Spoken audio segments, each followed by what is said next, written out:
which plans we believe will set this country back towards giving hope and prosperity to our young people again.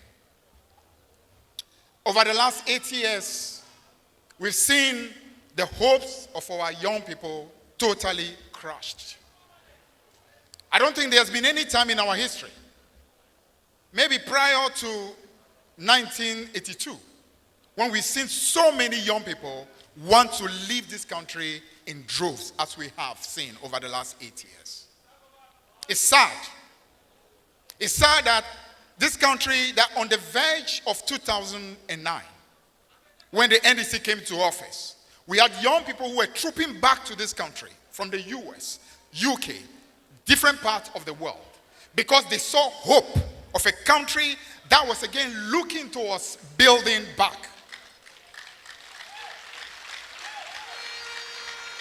And unfortunately, over the last 8 years, we have seen nothing short of the collapse of the economy of this country and the loss of hope and the despair of our young people.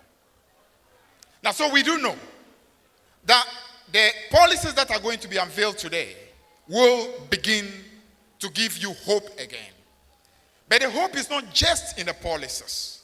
Because you know what? Anybody can have a policy. Anybody at all can have a policy. Over the last 8 years, we have seen policies that have been unveiled. How many of you remember NAPCO? What has happened? What has happened to that? Because it was nothing but a scam and 419 policy. It was a policy that was designed just for votes. The difference between us and them is that we think about policy first for progress before votes. Our policies are meant for progress before votes. So whereas they think about power, we think about progress. And that is the difference between a party that cares and a party that only one votes for the sake of votes. In John Dramani Mahama and the NDC, you are finding a leader of a political party that is not perfect, but a leader of a political party that has credibility and that wants to put the progress of our nation as number one.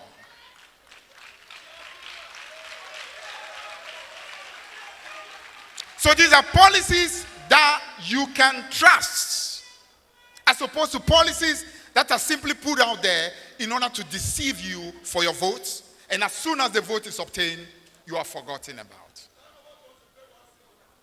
The young people of Ghana, we do not believe that our policies alone are going to deliver heaven.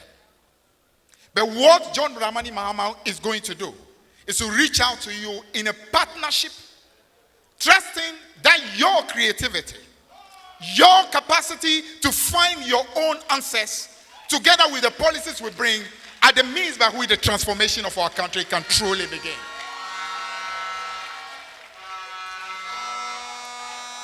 So we want to thank you for this opportunity to reach out to all of you in your homes, in your workplaces, wherever you may be, asking you to give an opportunity for the flatbearer of this great party to reach out to you with detailed policies that you can trust. Policies that mean well for Ghana. Policies that are not just telling you things for the sake of power, but telling you things truly for the sake of progress. So I want to thank you once more for the opportunity. And once again, Pablo and your team, thank you for this great opportunity. God bless.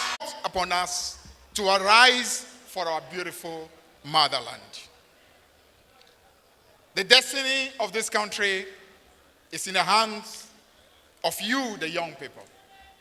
This morning, as the young people were asked to stand, some of us actually had to sit because even though for a long time we've been called youth, we have to acknowledge we have gradually moved to the level where we can no more be exact youth today. And therefore, we need to devote ourselves to serving the generation beyond be after us for the sake of our country. And I want to say that the generation after us, you have a responsibility to salvage our country. Today, the flag bearer of our party will take time to unveil to you the policies of this party whose heartbeat is after the destiny of our young people. The party remains quality, and whether they try to plagiarize or steal our ideas, we know that our ideas cannot be stolen by anybody. I want to thank every single one of you here and the millions of Ghanaians who are